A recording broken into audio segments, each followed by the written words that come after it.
we use eccentric training when we're programming for the clients or the athletes that we will work with.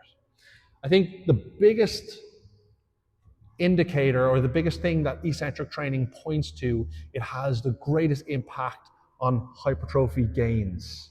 So most of the research points to hypertrophy being developed in the eccentric phase of any lift. Okay, so that's why it's very important to have eccentric work built into what we do.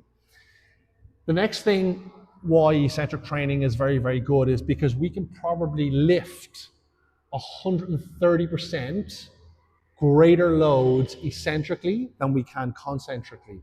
So the amount of force that we can apply to the muscle is drastically increased. And we know when you apply more force to the muscle, you'll create more tension.